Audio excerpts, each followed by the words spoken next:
Hi kids. Today I'm going to be talking about a bunch of just interesting stories from my time as a camp counselor. Now you might be thinking, why the would they hire you as a camp counselor? You don't seem like you like kids or that you would be good with kids in the slightest. Now that's a great question you raised there. I'm not really sure how I got the job either. I think it was just because they were a little bit shorthanded. I did get hired like 2 days before we had to start training, so I've never been good with kids. Before this, I basically had zero experiences with children. I've never grown up around a bunch of little kids. All of my cousins are 20 years older than me. One of my cousin's kids is 10 years younger than me. So when I was around 13 years of age, my grandma sat me down one day. She had a little talk with me, just a little quick combo about how she was concerned about my influence on children. Not making this up. She said to me that she was concerned that I didn't understand, that little kids didn't understand sarcasm. Now, that's not true at all because I 100% understood that little children didn't understand sarcasm. That's why I thought it was funny. There was this one specific time where she brought up some specific instances, and there was one time where we were gonna go to the wildlife sanctuary where you can feed geese and see animals and whatever. I'm out of breath. Because you didn't see. So it was me, my cousin, my cousin's kid, and my grandma. My cousin's kid would have been around 3 years of age. She was really nervous about the geese and stuff because she thought that they were gonna bite her. My cousin and my grandma were like, no, they're not gonna bite you. And I'm like, well, they might. Which honestly is true. I can literally remember specific instances where I've been bitten by those geese at the wildlife sanctuary, so I don't know what they're talking about. So if anything, I was preparing her for life. Okay. Anyway, let's get into the stories. Camp counselor, this was years ago. I apologize for how I look because I woke up around 15 minutes ago. We got a lot of stuff to talk about that summer. Basically, I had heard from my cousin that she was going to be working as a camp counselor that summer, and I'm like, oh my gosh, that sounds like a great idea. I would love to join you. I applied, had an interview at a Starbucks, somehow got the job. Let me tell you, to be a camp counselor, that is probably one of the strictest, most lengthy interview processes I've ever had, and I've had many a job. I had to have around 7 references. Only one of them could be family members. I'm like, I don't know 7. You don't understand how hard okay, we're not even gonna get into the people that I asked because the random people that I barely even know. Anyway, so I got the job. Immediately the next week, you go into training at the YMCA.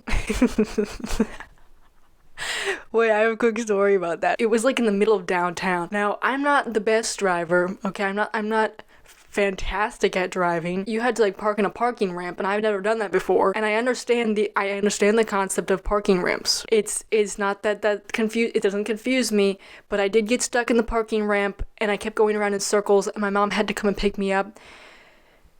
Well, she didn't have to come and pick me up. She had to show me how to get out of the parking ramp. Now let me explain the situation here really quick. I had gotten out of the parking ramp for the first couple of days, easy peasy. It's not that difficult.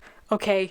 The situation was that there was a bunch of construction going on. So in the way down, where there's only one way to go down. Okay, you go down or you go up. And I knew where to go down because there was so I drove around and I needed to go down right here. But guess what? The whole thing was filled with construction. There was no way to go down there. And so every time I would drive past them, I'm thinking, well, they'll move out of the way so that I can exit the premises. But they did no such thing. So every time I would look at them, we would make eye contact and they would look at me and then just kind of watch me go by. And then I went around maybe 5 times. I'm like, this is where I'm supposed to. There's no other way to get out of here. Unless I just drive myself off the side of the building and hope it lands correctly and that I don't die. But I didn't think that was how you got out. So I didn't do that. I called my mom and I'm like, I don't know how to get out of this parking ramp. So then eventually she came and it wasn't that far away. Okay, it wasn't a half an hour away or something, okay? So then she comes, and then she finds me, and then we drive out of the thing, and that was where I was supposed to go down. I was supposed to go down where the construction was, they just didn't move out of the way. Even when she went down in front of me so that I could follow her, they we scraped by them. They did not want to move. I would have been stuck there forever, thinking until they were finished with the construction, possibly weeks later. So then, that whole week, I was at the YMCA, we had to get CPR training, first aid training, most people got lifeguard training training. I did not, because I made up an excuse to not have to do that. When I was in my interview, they're like, we see here that you marked down that you don't want to be a lifeguard on your application. And I'm like, well, whoa, like I could do that. I didn't know that it was like a big thing. I didn't know that like most people were going to be getting I thought it was like maybe like one or two of all of the counselors that were going to be there. I didn't know that it was like most people were going to be doing that. That's why I checked no. But even after I found out that most people were going to be lifeguards, I still didn't want to do it. I didn't want to do that. So during the interview, I'm like, oh, well, I can do that. I can do that if necessary. And they're like, wonderful, we'll put you down. We'll put you down for the lifeguard lessons. And I'm like, fantastic. I love that. I love hearing that. That's awesome. They put me down for the lifeguard lessons eventually, but I did make up an excuse to get out of that afterwards. I'm not going to tell you what the excuse was, because you're going to be like, that was a dumb excuse and they didn't believe you. But I didn't have to become a lifeguard, so kind of worked, and I still got the job anyways. Then we had to start training at camp a whole week. We did so many things. We learned how to sing the songs. We learned about swim time, and there's this whole system that you got to do with that. We learned all of the games. We had HR come in. They would give like presentations and stuff, so you could like tell if a kid was being like abused. And then we also stayed overnight, because so this camp wasn't an overnight camp except for Thursdays. Thursdays we would stay overnight, and those were like some of my favorite nights. I loved it. Also that week we kind of had to pick up the camp to get it ready. I didn't know that we were going to have to do that, but basically there was a separate bathroom for the kids. Now that was completely full of black mold, but I feel like that's kind of the camp experience. Your bathrooms have to have a little bit of black mold, just a little bit of black mold in there for it to be a true camp experience. But we did have to clean that out with bleach and whatnot. But the counselors, we had a bathroom in the inside of the big building, and it was much nicer. It wasn't great. Half the time the toilets didn't work, but it was like much cleaner. There was no black mold in there. Anyway, so the first camp story, this is my second day of camp. Now the first 2 weeks of camp we co-counseled, and that means you're a counselor with another person just to kind of get you like more comfortable being a counselor. Very first week of camp, we had boys. The whole rest of the summer, I had girls. We were there for maybe like 10 weeks, so 2.5 months. The first week I had boys, and let me tell you something, that was probably the roughest week of the whole entire camp that I had in terms of caring for children. What the is wrong with boys? There was 3 age ranges that you could get. So you had the youngest age range, which was about 7 to 8 years old, the middle age range 9 to 10, and the older age range was 11 to 12. Occasionally a 13-year-old would be in there, but there was like another camp counselor that was like just specifically for teens. So I had the oldest boys in the first week. I was also co-counseling with a boy. Now, this whole time, they didn't know that I was their counselor. They knew that the boy counselor was their counselor. I introduced myself to them as their counselor. I said, hello, I'm your counselor. Okay. At the end of the week, they told me that they had no idea who I was. They didn't know my name. They didn't know I was their counselor. So anyway, the first story that we have, the second day of camp. So around every 45 minutes, we would change, like, not necessarily stations, but like different parts of the camp. And everyone had their own schedule. So me as a counselor, like we would be swimming this 45 minutes, but there would be like every other counselor would be at like a different place, like the playground or the fields or the, biking or whatever. In this specific 45 minutes, me and my co-counselor, we had biking. Now, a few of the kids didn't know how to ride a bike, so the guy counselor stayed back, and I said I would take the rest of the kids to the boat landing. Now the boat landing was about a mile down the road. We all had walkie-talkies just to kind of, because you kind of need walkie-talkies, you're caring for children just in case there's emergencies. And so I had my walkie-talkie on me, but when you go to the boat landing, you're basically out of range. I don't know if I even had my cell phone with me, because there was this big rule.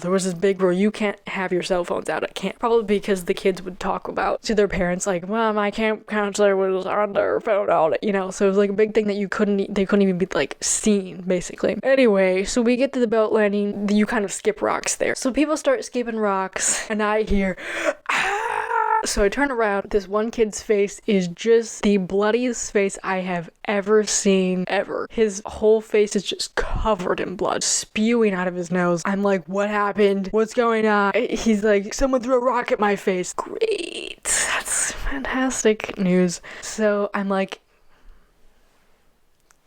who threw the rock? And everyone's like, he did it, to this other kid. And I'm like, I remember his name. I'm like, Brayden, did you throw the rock at this kid's face? And he's like, no.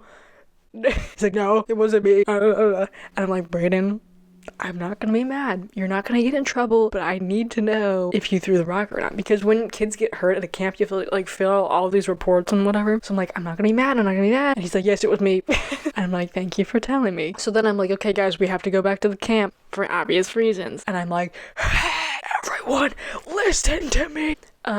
Because I knew that they weren't going to listen to me. In fact, even though I was talking very loudly, I knew that they still weren't going to listen to me, but I thought, hey, it's worth a shot, It really wasn't though. So anyway, I kind of start to clean up this scene a little bit, taking water and cleaning up all the blood off the rocks.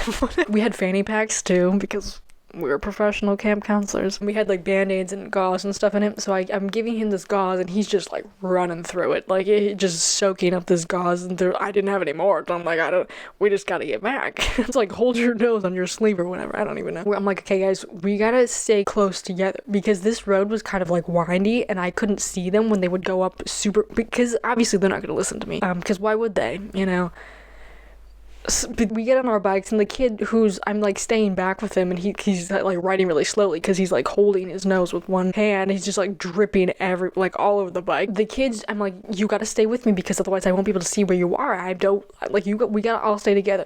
They did nothing of the sort. In fact, I think that they rode their bikes as fast as they possibly could, because so I couldn't even see half of them half the time. They were just kind of completely alone.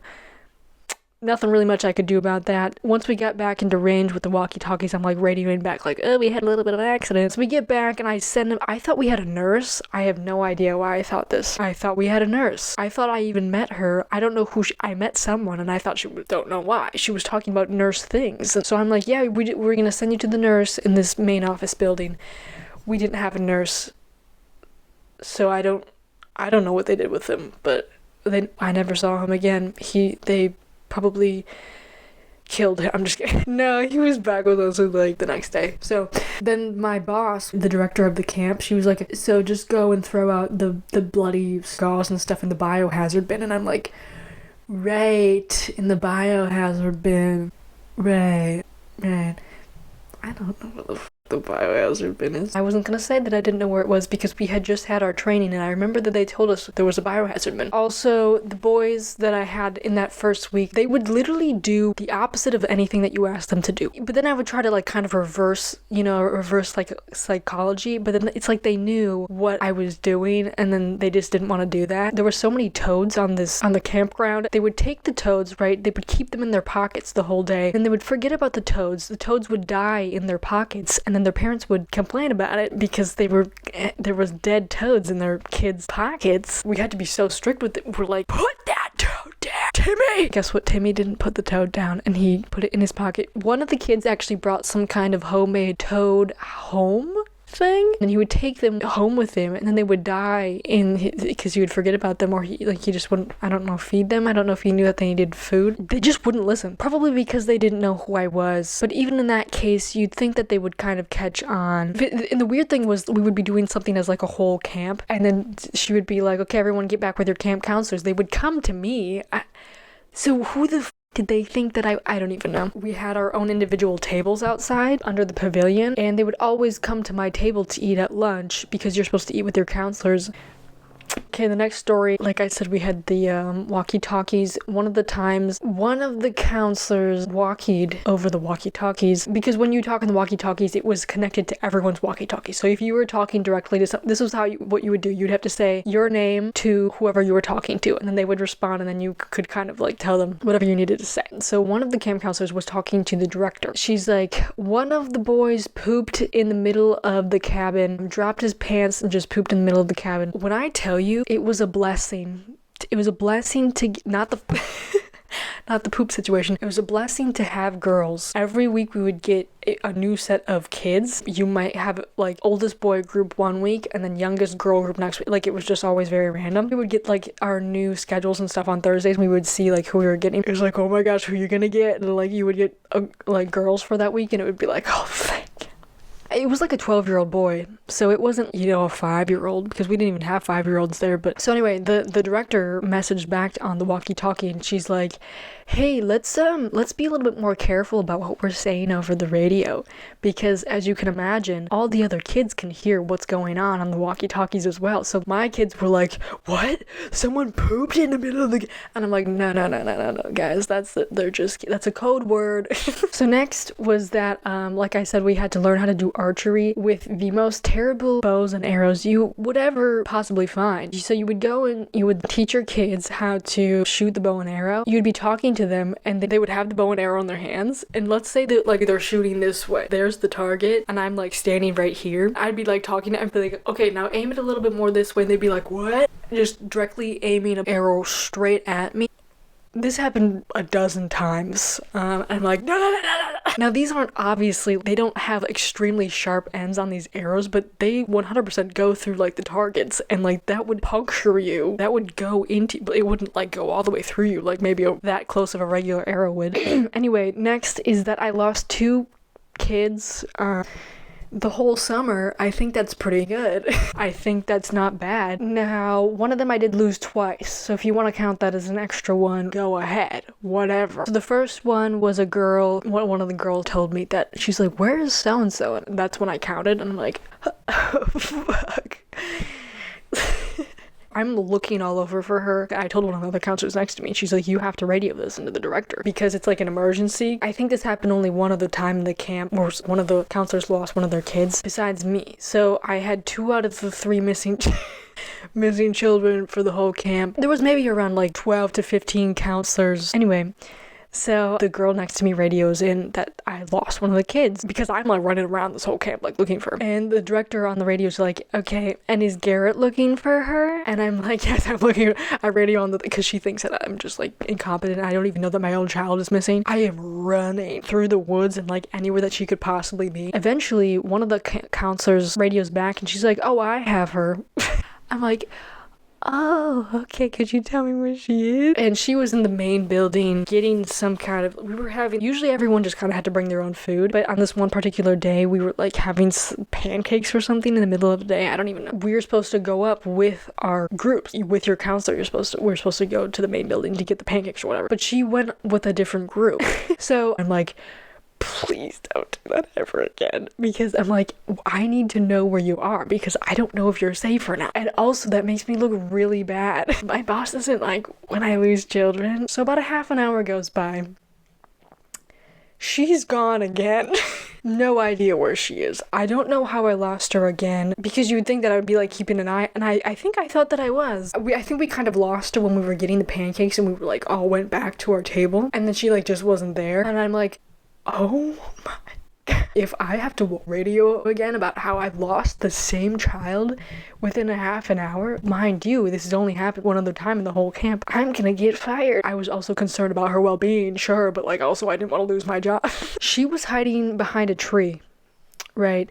Now, why, may you ask? Well, apparently, she had heard, it was someone else I found her. I didn't find her either of the times that she went missing. But she was hiding behind the tree, and she told me, I talked to her again, I'm like, what's up with that? And she's like, well, I heard that if there's a couple of people and they're facing away from you and they're talking, but they're also making some kind of motion or something, that means that they're talking about you. And I'm like, oh, I'm like, no, that doesn't mean that. So then she got sad about it, and so then she hid behind a tree. I'm like, please stay with the rest of the group if you could. Anyway, I didn't lose her after that. The other child that I lost she was a very responsible child. The second one. This was the week that I had like 12 kids that week. This was one of the Thursday overnights, so it's like nighttime at this point, and we're all down by the water. We were gonna be lighting up those things that like those lantern things, you know, that they go into the sky. There's about like 200 something kids at the camp. Like, so sometimes there'd be like 200, sometimes it'd be like 275-ish, or like 15 counselors. So there was a lot of kids that we had to watch. Okay, so we get down by the water, and every counselor is told that you need to make sure that you have all your children with you. I'm walking the whole entire length of this beach. I keep counting 11 children, and I keep counting 11, and I'm like, And you have to go to our boss and be like, yeah, I have all of my children here. I didn't have all of my children there. I'm like, I'm one short. And she's like, what do you mean you're one short? I was very scared of her the whole summer. She was a very like aggressive in a way that you would need to be for a camp director. And she was only like maybe 5 feet tall. Okay, so I have a half a foot on her, but she scared the shit out of me. So eventually I start like, instead of just counting, then I'm like, you guys have to come with me. I would like grab the kids and like take them with me. And so there's like 11 of us trying to like squeeze on this really small shore past like 200 other people. I gathered them all up and there was still 11. Because this kid was like, so like I was saying, like responsive, like she wouldn't just kind of like. Eventually I see her walking across the road to get to the beach. She comes up and I'm like, where are you? And she's like, oh, I was in the bathroom. I'm like, you can't just go to the bathroom like without telling me. Like I need to know where. I had no idea what. And it was very much this thing like in the beginning of the camp where like the director told all the kids like the rules and like you have to like tell your counselor or if you're going to be going to the bathroom and stuff. Also with the lantern things, they would like land in the water because they didn't go very far. And so one of the counselors would have to like get like he would like go on a canoe and like we weren't littering. Okay, yeah, so this next story was about every week on the Thursdays when we would stay overnight, there was this family night. Okay, so the family night was around like 5 p.m. The families would come, like the parents, siblings, whatever. Now there was like hundreds and hundreds and hundreds and hundreds of people. You would kind of meet the parents, or at least you were supposed to. So basically you were supposed to tell your kids. We would all be like kind of waiting in the playground. Everyone would be in the playground area, and once your kids would come with like their parents or whatever, then you'd be like, hi, like you'd meet them, and then they would go under the pavilion and we were having hot dogs, and we would have like hot dogs and chips and watermelon and stuff, and it was like this big kind of cookout thing. It was love this stuff. So they would like eat with their kids, and they could eat with also their counselors, like the parents could like talk with them and have dinner with them. So you're supposed to tell your kids, when your parents get here, bring them to me and you can like meet them. Now I did that the first couple of weeks, and then I don't think I did that once ever afterwards because I wasn't very good at it. They would come and I would always like just be so awkward meeting the parents, like, and I'd be like, hi, like I'm your kid's counselor or whatever, and they'd be like, and your name is, and I'm like, oh right. Or like I would just forget like key details. I'd just be like, so I didn't even know what to say. Like what the heck else am I supposed to say? If you hear like rumbling, that's my stomach. What the heck else am I supposed to say besides like, I'm your kid's counselor, I hope your kid's been having a fun time, why don't you go get one of those weenies that are roasting on the grill? If you want, just head over there. Yeah, like my kid had a rock thrown at their face earlier this week. So, sounds like you guys are having a little bit too much fun, and I'd be like, right, I didn't throw the rock. It was this boy over here. I just like rat the other kid out. Anyway, no, I didn't do that, but okay, so after the dinner, we would all meet in the amphitheater. Okay, so the amphitheater is like this big thing in this field, but there's like these bleachers, this whole, like the bleachers just like surrounding it, and then everyone would like sit on the bleachers, and then, but there was obviously there was like hundreds of people, and so they would have to like bring their own chairs or just kind of like stand around. So every week, we would be sitting on this like bench in front of everyone in this big like amphitheater field thing. We had to stand up in front of everyone, just like the 15 of us, in front of hundreds of people, and be like, hi, my name is so-and-so, I'm studying whatever in college, because like basically we're like all college kids. So the first couple of weeks we had a microphone, but then it like broke and we didn't have it for the rest of the camp, and so you had to like talk like super loud. I hated that. It was so much easier with the microphone, and it was so awkward to just be like shouting in front of everyone, and even then like people still couldn't hear you. I feel like they should have maybe bought another microphone, because like also these kids are paying like hundreds of dollars. We're getting paid minimum wage. Anyway, every week we would also have to make up a skit with our kids and then perform it in front of everyone. Sometimes there would be like, you know, kind of typical camp skits that everyone would know about, and like they would just pick that, or sometimes the kids would want to like come up with their whole own new skit. I am gonna need to make a part 2 on this because I have a lot more stories. Okay, I'm gonna make a part 2, but I'm gonna say this story first. Okay, one of the other counselors, okay, so granted we did start this, but me and one of the other counselors, one of them really wanted to pie one of the other counselors in the face, but we didn't have pie, right? Because we're in the middle of nowhere at a camp, but we did have shaving cream because people were like making, you know, this was the time of like slime. We got shaving cream, put them on some plates, and then pied them, but like shaving cream them in the face. Except the guy that she was going after, she like missed, and he picked up the plate off the floor and like got her instead. And I just picked a random person, one of the other guy counselors, but I did get him in the face. He didn't see it coming. He tried to get me back with it, but I didn't get anything. So they had to like wash off. This was like right before we were going home on the bus. So like the next week, he was like, and we have a couple of volunteers for our skit. Can like this girl and then me come up to be in the skit? And we're like, what? So we go up, they had 2 chairs. So we both sit down in the chair, and basically the whole skit was that we were some kind of ice cream sundaes that had stuff poured on their head, toppings on or whatever. First of all, like ice cold water, you know, the typical, that's something that happens a lot in skits where there's gonna be water poured on people. And then I feel something in my head that's like, it's like super light, but I can feel there's like a bunch of it. Each of us had an entire bucket of glitter poured on our heads and body. Then they sprayed us with multiple cans of silly string, and then like I think it was some kind of like jello-y stuff. There was also shaving cream, of course, obviously. Now this got a lot of parents mad. This was like something a lot of parents came and talked with the director. Now mind you, the guy that's doing this, the counselor, he was the director's son, and I think they were mostly mad because it was seen as too far, because then their kids might think that's something that they could like do at home. And also glitter is kind of dangerous, because if you get glitter in your eyes and stuff, it like can cut your eyes. So the other counselor, she was going to be going home, everyone else was going to be staying, but she had like some kind of important appointment like the next morning or whatever that she couldn't miss, so she went home and she didn't stay overnight, but I did. Okay, now there's no showers, there not a single shower to be showered. There was no way for me to get this stuff off of me. Then I was kind of thinking, well, should I just like get into the water, because we were like on a body of water, but I'm like, it's like freezing cold at night, and also I couldn't go in the water alone because I wasn't a lifeguard, so I guess I was kind of a liability in that sense, but I wasn't allowed to do that. Later on in that day, we like put the kids to bed and whatever, and then I have like too much left of storage, so I have to like talk really fast. Okay, so we like put the kids to bed, and I go outside in the dark. This is like 10-11ish p.m. and I'm just like spraying myself off with the hose, and it is ice cold. Oh my gosh. And it did nothing. So